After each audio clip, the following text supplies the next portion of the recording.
و مولوی احمد احمدی عالم الدین با ما در استودیو هستند و تحلیلشان و ارشاداتشان در پرتو قرآن و احادیث پیرامون جهاد خواهیم داشت و علاوه از او هم محترم قاری عبدالصمد امیری نعتخوان با ما در استودیو هستند. خوش آمدید در دویتان. صبح شما بخیر. وقت میتیم بر قاری صاحب شنونده هستیم، بفرمایید نعتتان را تقدیم کنید. خدمت شما و خدمت بیننده های عزیز تلویزیون ملی. بفرمایید نعتتان را بفرمایید. أعوذ بالله من الشيطان الرجيم. بسم الله الرحمن الرحيم. وما أرسلناك إلا رحمة للعالمين.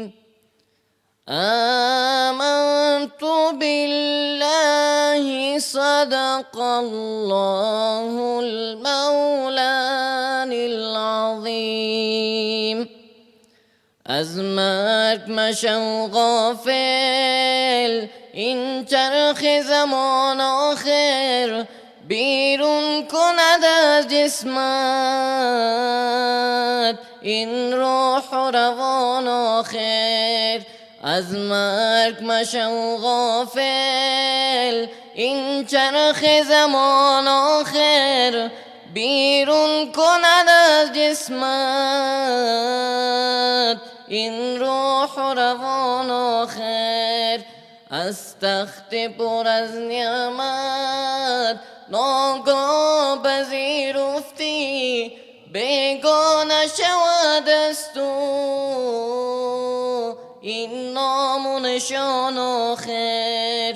دوری بکنن آن دم اولاد و عزیزانت، دوری بکنن آن دم اولاد و عزیزانت، بیزار شود از تو یاران جهان آخر. در گوش اگه شویند آن کل بود و بی جانب، آماده به تو سازند آب سر و جان آخر.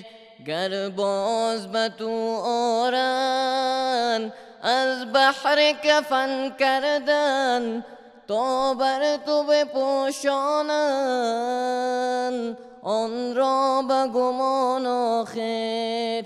تابوت تو را گیرند از خانه به دوش خود، تا قبر برن آنها چون باد دوان آخر. تا قبر برن آنها چون باد دوان آخر.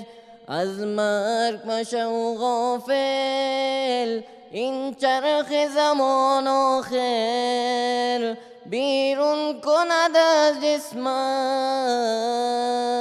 این روح و روان آخر. در قبر تو را مانند از شوکت انسانی، در قبر تو را مانند از شوکت انسانی، با بیل سرت ریزن آن خاک و گران آخر. مردم همه پس آیند از بام سر قبرت، در خانه خود مانی تنها تو بدان آخر. آن لحظه نگیر آید گوید بگو تو بر من ربکم و دینو، ای بنده آن آخر. گویند که رسولت کیست اظهار بکن نامش، گویند که رسولت کیست اظهار بکن نامش. چون شخص مسلمانی دانی همگان آخر گویی به جواب او من بنده سبحانم پیغمبر من احمد آید به زبان آخر پیغمبر من احمد آید به زبان آخر از مرگ مشو غافل این چرخ زمان آخر بیرون کند از جسمت این روح و روان آخر از دین چی می پرسی من شکر مسلمانم از این چی می پرسی من شکر مسلمانم از لطف خدا سازی این گونه بیان آخر خوشحال ملک گوید تبریک به تو جنت در خواب عروسی شو چون شاه جوان آخر انسان که مشرک است این گونه به او گویند من چیز نمیدانم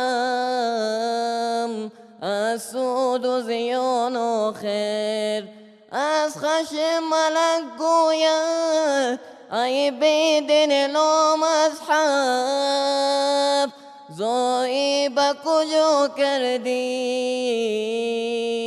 آن عمر گران آخر آنگاه به فغان گویند من غافل از این بودم در خواب نمی کردم این گونه گمان آخر در خواب نمی کردم این گونه گمان آخر از مرگ مشو غافل این چرخ زمان آخر بیرون کند از جسمت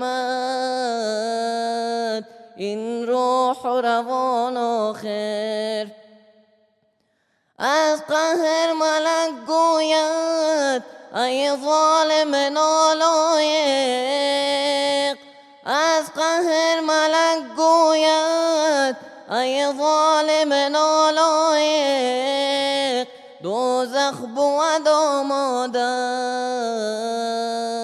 بر کی نگران آخر یا رب تو عزیزی را مغلوب نگردانی تا خم نکند پشتش این بار و گران آخر از مرگ مشو غافل این چرخ زمان آخر بیرون کند از جسمت این روح و روان آخر هزاران درود و هزاران سلام زمو بر جناب محمد علیه الصلاة و علیه السلام. جزاکم الله خیر. ممنونتان قاری صاحب صمدی امیری از اینکه دعوت ما را پذیرفتید. بحث را میخوایم قاری صاحب مولوی صاحب با شما ادامه بدیم. عنوان که انتخاب کردیم در رابطه با اهمیت جهاد هست. ارشادات الهی پیرامون از این چه شده میتونه؟ اعوذ بالله من الشیطان الرجیم بسم الله الرحمن الرحیم نحمده و نصلی علی رسوله الکریم اما بعد قال الله تعالى وتبارك في القرآن المجيد يا أيها النبي حرض المؤمنين على القتال صدق الله العلي العظيم. تر هر څه له مخه د ملي ټلویزیون لیدونکو اوریدونکو او احمدي صاحب ته او ستا همکارانو ته ټولو ته سلامونه او احترامات وړاندې کوم. وعلیکم السلام. د جهاد الله جل جلاله له فرایضو څخه یوه فریضه ده چې په وخت کې د شرایطو د پوره کېدلو پر مسلمانانو باندې بیا فرض کېږي. شرایط یې دا دي د مسلمانانو پر ملک باندې چې د کفارو اشغال راسي پر مسلمانانو جهاد فرض ده. نو شرایط بیا د فرضیت دا دي چې د هجرت ځای به یې، وسله به یې، لښکر به دغو نه لري چې په مقابل کې وجنګېږي د کفارو، او د هجرت دپاره به وطن لري. نو بیا پر دې مسلمانانو باندې جهاد فرض ده تر څو پورې چې وکولی شي خپله خاوره آزاده کړي د اشغال څخه.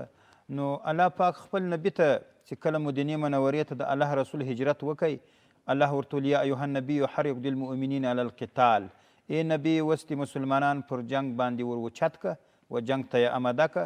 چې اوس د مدني زندگی د جهاد زندگی وه، هلته جهاد فرض شو. نو اوس له دعوته څخه وروسته بیا جهاد هم فرض ده. نو تاسې جهاد وکوئ، د کافرانو سره په مقابل باندې وجنګېږئ. الله حکم وکوئ و خپل نبي ته، حکم یې عام ده، خطاب یې نبي ته ده، لیکن عبرت للعموم لره ده. ټولو مسلمانانو ته دا کتاب ولو په وخت کې د فرضیت د جهاد. او شرط و شروط بیا څه شی کېدلی شي د جهاد دپاره؟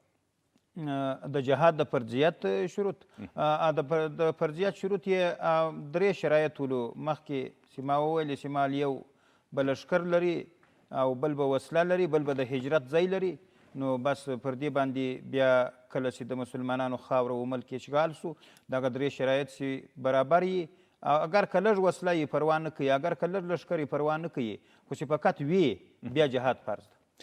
مولوی صاحب د اسلام دین خو د سولې او د اعتدال دین ده، او په قرآن عظیم شان کې هم یو قصص لرو چې سلیمان علیه السلام او بلقیس علیه چې هغوی هم بیا هم دغه د سول دپاره او د وساطت لاره خپله کړل. یو مشهوره قصه زموږ لیدونکي هم په دې باندې پوهېږي.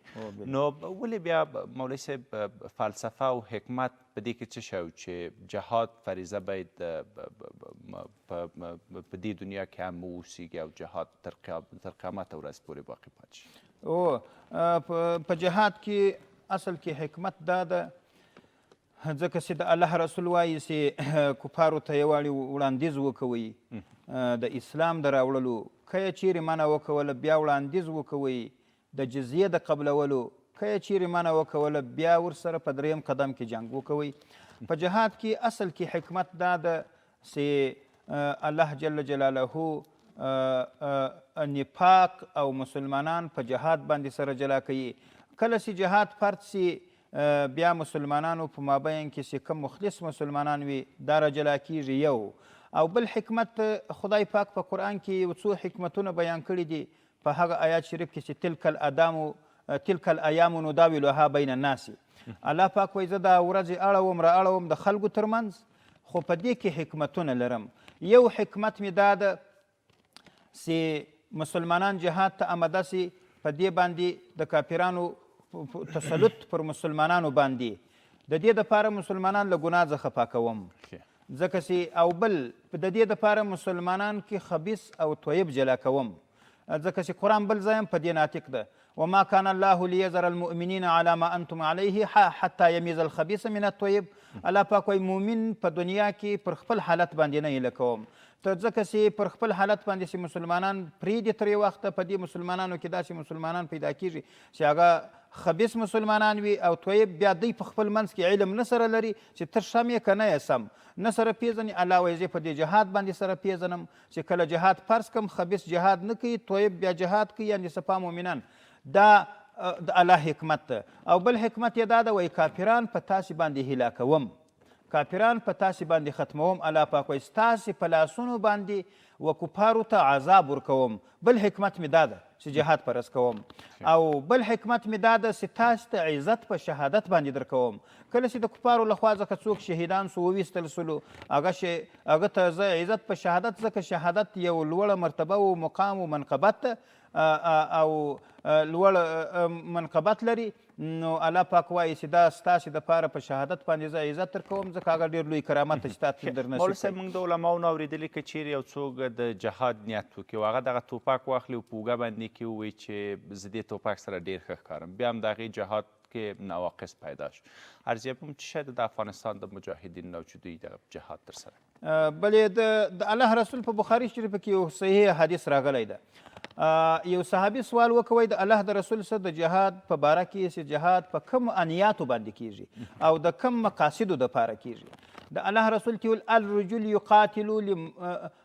یقاتلو لمغنمي والرجل یقاتلو لذکري والرجل یقاتل لیرا مکانه فمن فی سبیل الله. 3 قسمه خلک یې ور وښول.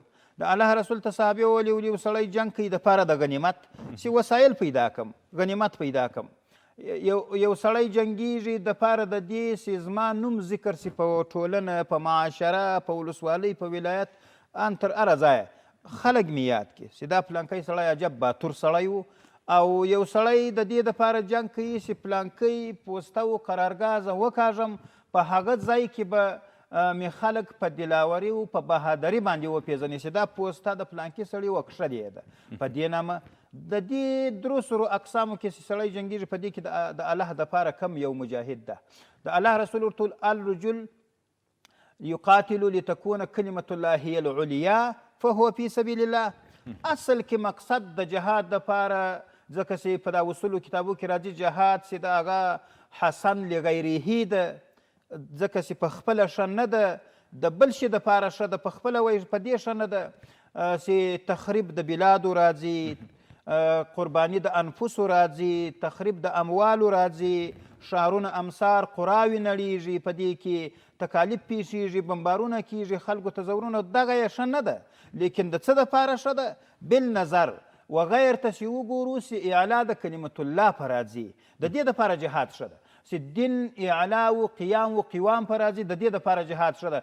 دغه انیاتو چې خلک لري، هر چا که دغه انیات درلودلي وو په جهاد کې، یا د شوروي سره په جهاد کې، یا د امریکې سره، یا په پخوانیو وختونو قرنونو کې د جهاد کې، دا انیات قابل د قبولو نه دي. ځکه اصل کې مقصد د جهاد دا ده چې سړی به د اعلا د کلمت الله دپاره جنګېږي.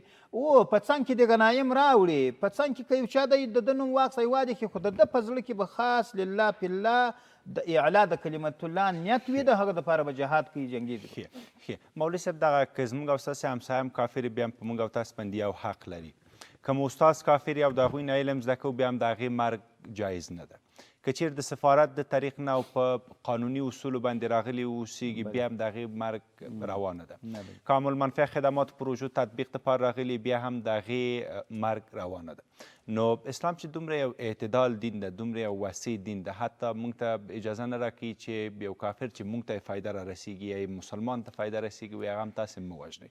نو پس میران کم شرط و شروط او کم اصول باید مد نظر ونیول شي چې باید هغې بیا د جهاد اعلان وشي، او څوک بیا دي چې هغوی د جهاد فتوا ورکوي؟ یعنې منظور مې دا ده چې اهل د فتوا څوک کیدلی شي بالاخره؟ بلې، یو خو دغه خلک دي، مثال په طور سره له امریکایان عام کفار، له عامو کفارو سره د مسلمانانو په مابین کې یو صلح وسي، په هغه کې معاهدات کښې دي دا، او یو دا دی چې مثال په یو کلي کې د مثال یهود نصارا هر څوک راسي په یو کلي کې د مسلمانانو واړوي، یا جزیه قبوله کړي یا مسلمانان یې دغه ذمه داري واخیستي، تا باندې څوک کار نه لري او موږ هم په تاسې کار نه لرو.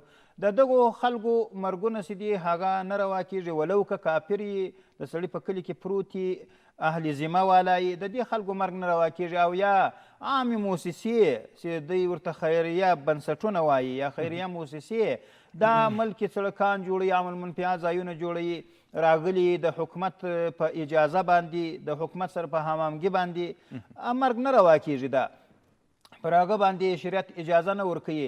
لیکن فتوا په هغه وخت کې کېدلی چې کله تسلط رالی د کافرانو پر یو ملک باندې، بیا هغه علما د دین چې هغه مثال په تفسیر و په حدیث خبر یي، هغه علما او په فقه و په اصولو په دې 4 سره شانو علومو باندې دوی ښه علم لري، چې اول حدیث، اول تفسیر ده، دویم حدیث ده، بیا فقه باندې علم لري په اصولو.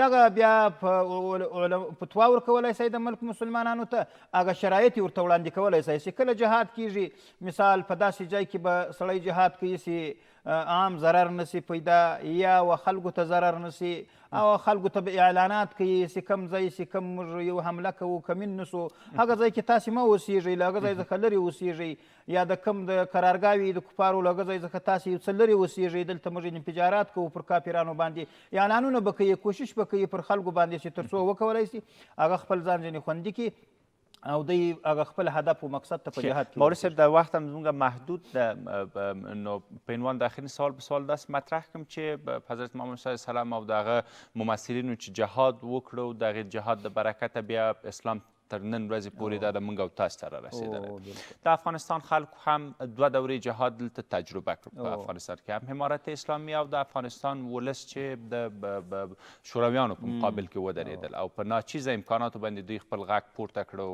د الله اکبر ناره یې ترسره کړله. ولیکن بیا هغه برایان یا هغه آوټپوټ چې ورته وایو چې وروسته د جهاد نه د افغانستان د خلکو په نصیب بنده شو، هغه څه شی کېدلی شي؟ بلې د ارزښتونو د پښو لاندې کول او همدارنګه هغه څه مو چې د لاسه ورکړل د جهاد لپاره، د هغې برایند یا هغې نه چې هغه وروسته څه شی موږ تر لاسه راوړل؟ آیا که مقایسه کړو ورڅخه او اجر الپاداش خو هغه بیا جدا مسله کېدلی شي، ولیکن هغه کوم تلفات او کوم عابدات چې موږ د لاسه ورکړل تاسې ورسره مقایسه کوئ؟ دلته خو اصل کې په جهاد کې خو دغه شان راځي، دغه جهاد راتګ صحیح ده، ولیکن هغه شرط و شروط خو به هم لري مولوي صاحب محترم. مخکې تاسې یوه وړه اشاره دې ته ولرډودله چې چیرې مجاهد جهاد کوي بیا هلته باید خلکو ته اول ورکول شي چې موږ دلته انفجارات کوو، په همدغه ادبیاتو او بلې اوس د الله رسول چې کله جهاد کاوه د جهاد اصل کې د قربانۍ دپاره و، پیغمبر علیه السلام د خیبر باندې جنګ کاوه، تر هغو پورې پیغمبر علیه السلام دوی حمله پر یو ځای نه کوله تر څو چې دغه کلي کې به د اسلام په نامه یو غږ واورېدی، بیا یې حمله پر هغه ځای نه کوله. دوی د سهار په وخت کې جنګ کاوه، هر وخت پر یو ځای. پر خیبر هم د سهار په وخت کې حمله کوله چې اذانونه بیا واورېدل، پر هغه کلو څخه دوی تېرېدل چې کله به اذانونه په هغه وخت کې مسلمان و غیر مسلمان په اذان و په کلمه باندې پېژندل کېدی. نو بیا کله چې دی پر خیبر باندې ورغلی نو دا کلمه یې استعمال کول، الله اکبر خربت خیبر ان اذا نزلنا بساحة قوم فساء صباح المنذرین. موږ چې کله پر یو قوم باندې ورځو د هغه وخت د هغه قوم سهار خلک ډیر بیریدونکي وي، سهار یې معنا بیریدونکي وي، یعنې وخت د چې پر ورځو دا بیریدونکي وي. پیغمبر علیه السلام حملې کولې پر دغو باندې، کله نه که چیرې داسې پیښه سي په دې حمله کې بې ګناه خلک تللي یي، دغسې خلک تللي هغه ته بیا الله جل جلاله اجر ورکوي، هغو ته د شهادت مرتبه ورکوي. ځکه په فقه کې یوه مسئله راځي په نکاح هدایه کې، که چیرې وایي پر کفارو باندې حمله کېدله، د کفارو سره کفارو د کلي خلک بندیان کړو، خلک یې ورسره کښېنول، بیا مجاهدین پر کفارو راوڅرخېدل، کفار به څه چم کوي؟